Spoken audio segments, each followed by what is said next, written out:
This video is for entertainment and educational purposes only. All right, guys, big poll here. It's the last week of, well, before peak week, last week of full-blown dieting. So I am in a thoroughly carb-depleted state, so we'll see how this Q&A goes today.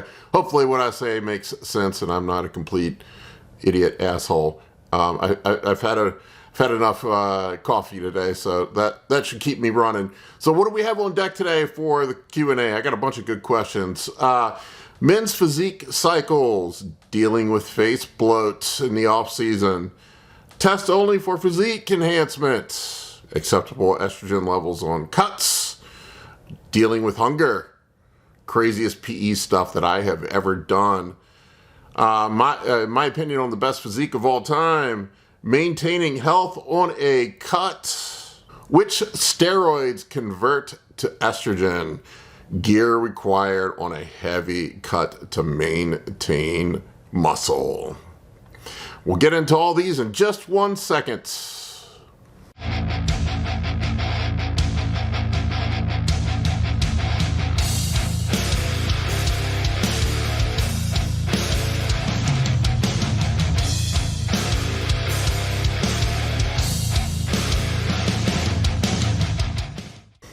All right, so first question I have here is, what do men's physique cycles typically look like?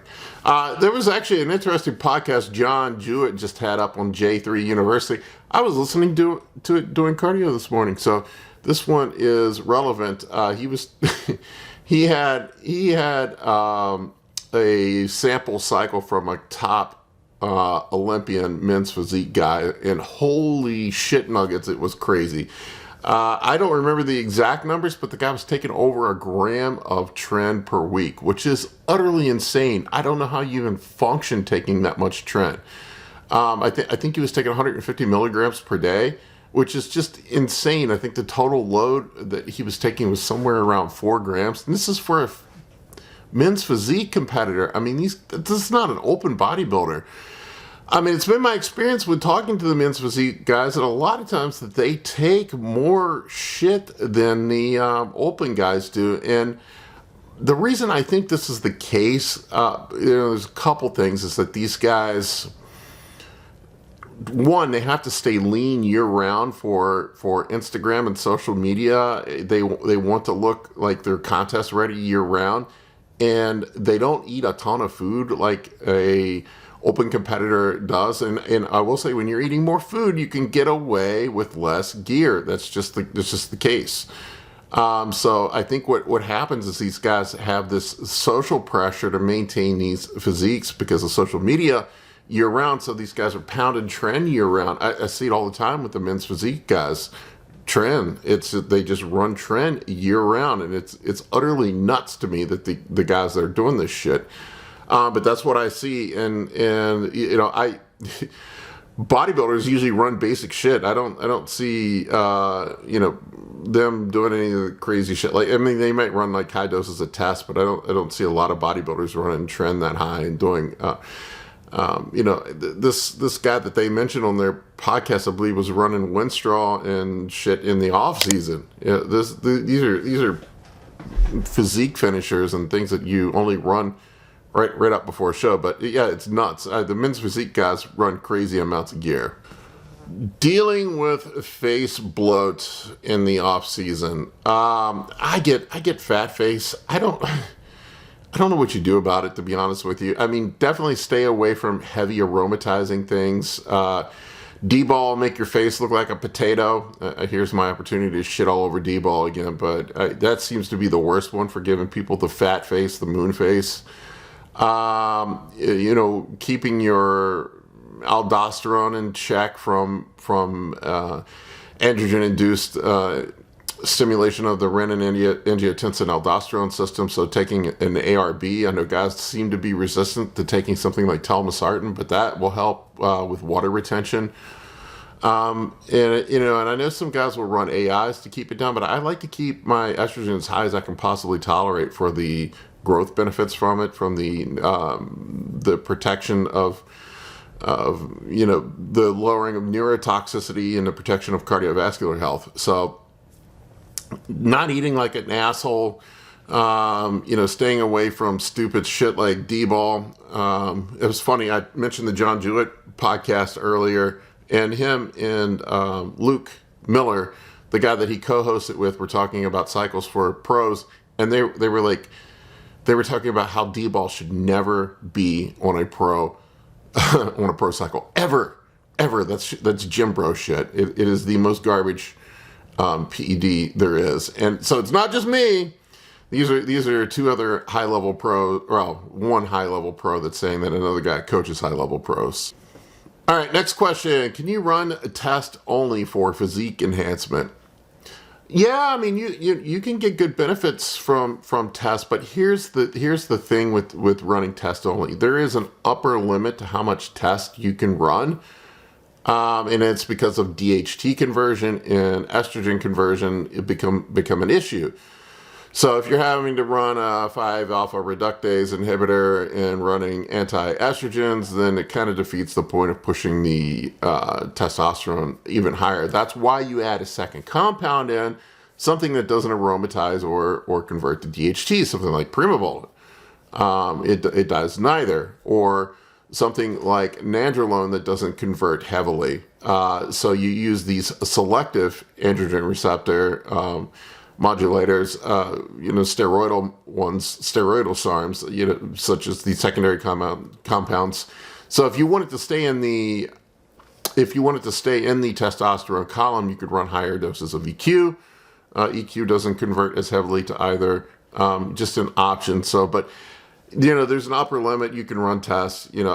For me, a gram is really pushing it. 750 is kind of the sweet spot for me for test. So that is the limiting factor. But yes, I mean, if you're running lower doses, you could just run test. Also, some of these other compounds have other effects besides building muscle, such as hardening and various physique enhancement effects, trend with glucocorticoid suppression, etc. So you are limiting yourself. You're essentially saying, I am going to be a carpenter, but the only tool I'm going to have is a handsaw. So it's not the best way to get the job done. It's not the most efficient way to get the job done, but it could be done. Acceptable estrogen levels on cuts. I don't know that there's any prescription for acceptable estrogen levels on cuts. I don't really check my estrogen levels on cuts. I only check my estrogen level if I think it's a problem. If it's like out of whack, I'm starting to have crazy symptoms, I will get it checked. Or when I periodically do my blood work, I'll get it checked at that time, because it's, an extra 20 or 30 bucks to throw the estradiol test in.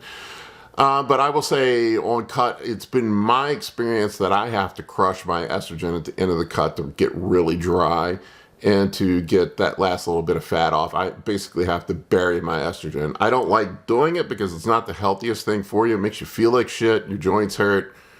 It's probably not the best thing for you, but we're doing it for a short amount of time.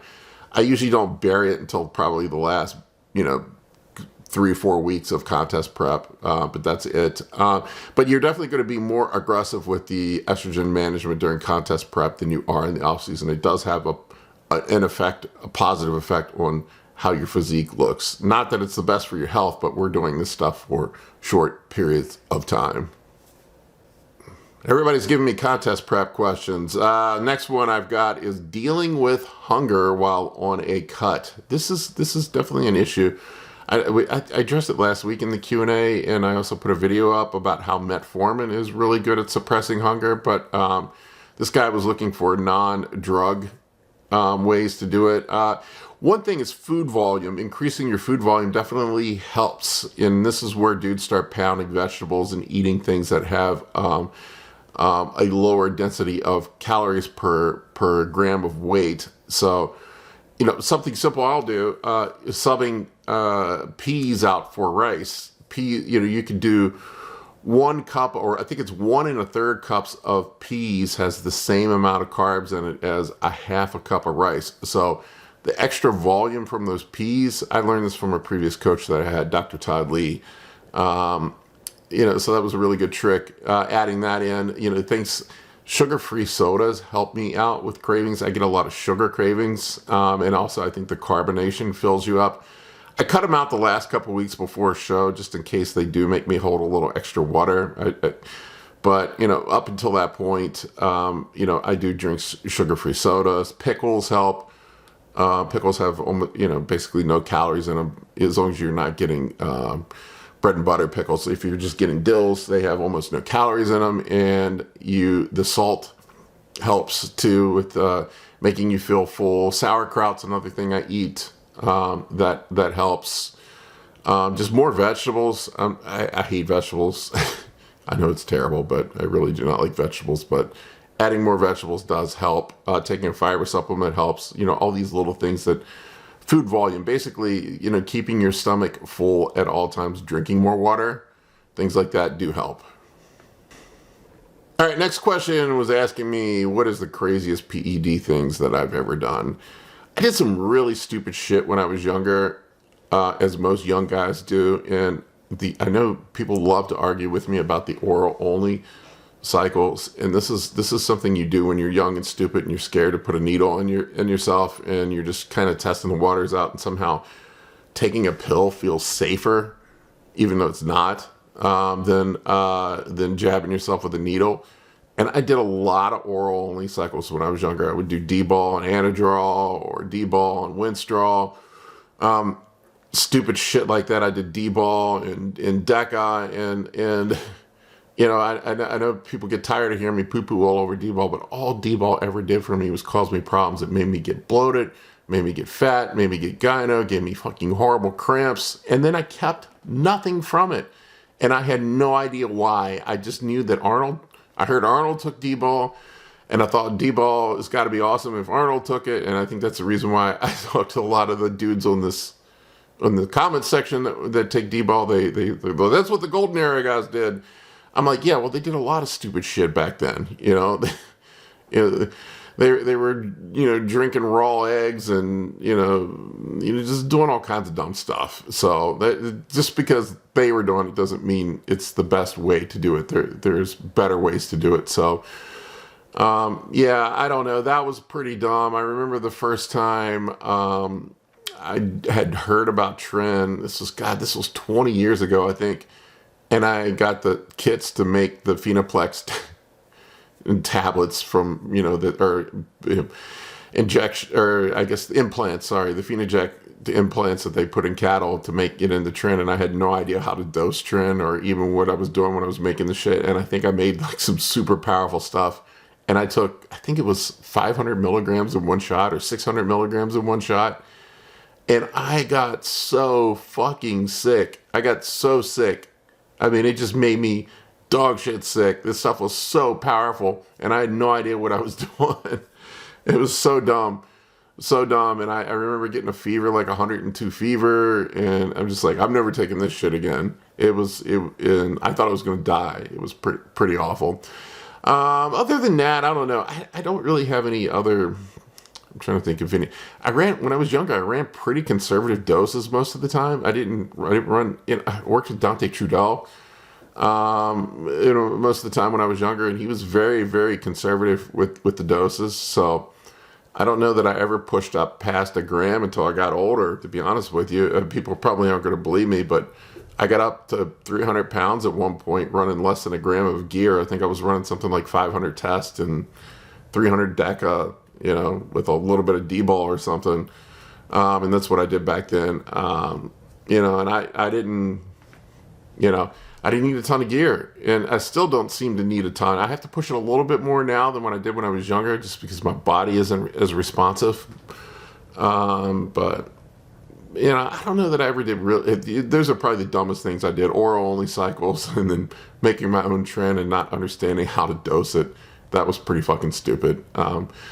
But other than that, I don't think I've done anything crazy irresponsible. I've never pushed the super, super high doses like you hear some of these guys talk about. I think, you know, right now, probably when I'm doing a contest prep, it's probably the highest I've ever been, or close to it, you know, a little over 2 grams. But that's it.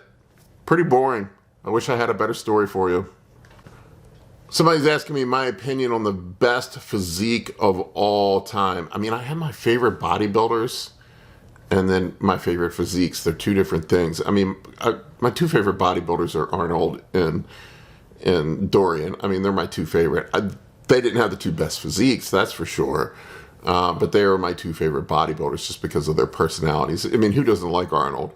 And then Dorian Yates was a warrior. I mean, he just spoke to me when I was that age. I was just kind of in that, it was the 90s. It was an decade of angst, and, me versus the world. And Dorian embodied that attitude that I loved. And I think a lot of people latched on to Dorian because of that.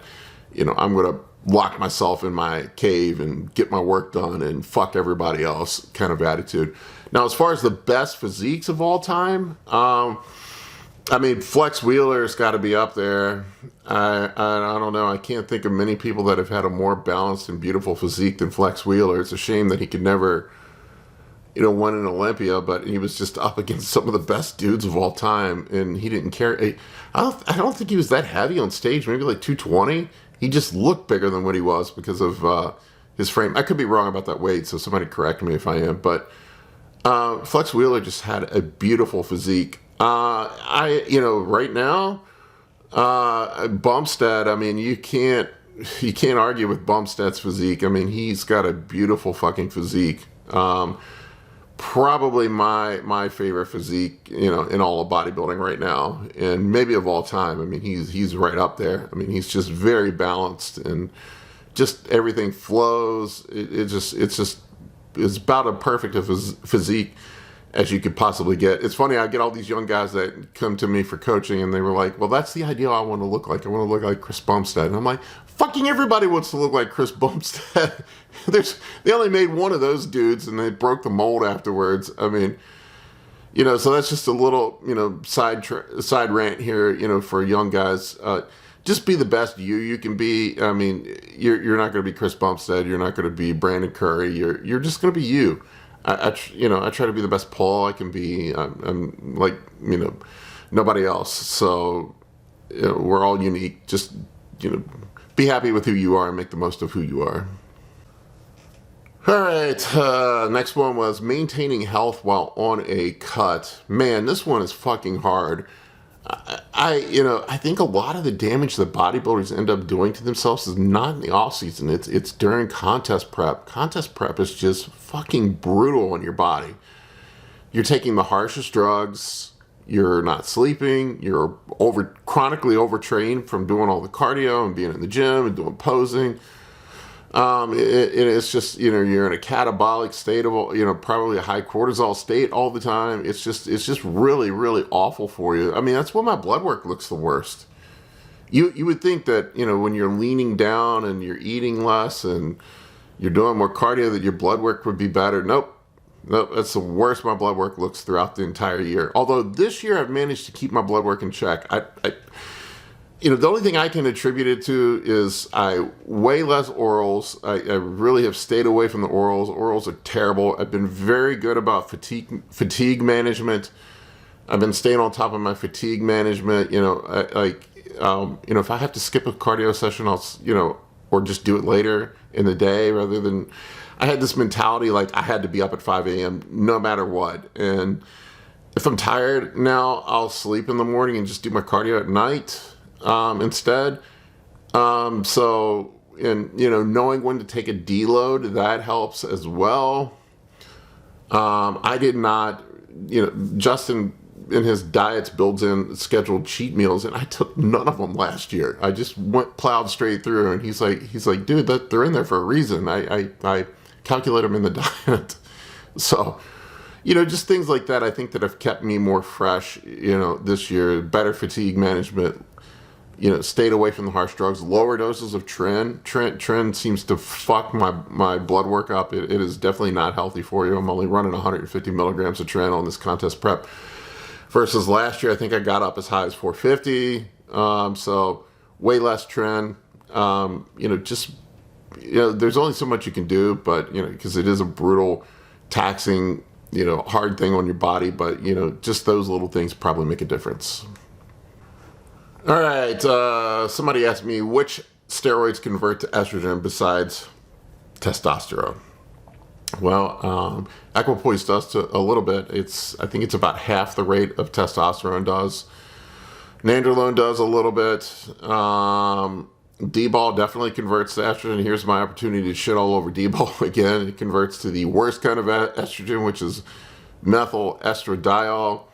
I had some dude the other day, he's like, I was thinking about subbing in D-ball for my testosterone because it converts. You're talking about it converting to estrogen, and that would maintain my health. Actually, methyl estradiol is neurotoxic and bloats you up. It's horrible for your heart. It's actually like the worst kind of fucking estrogen.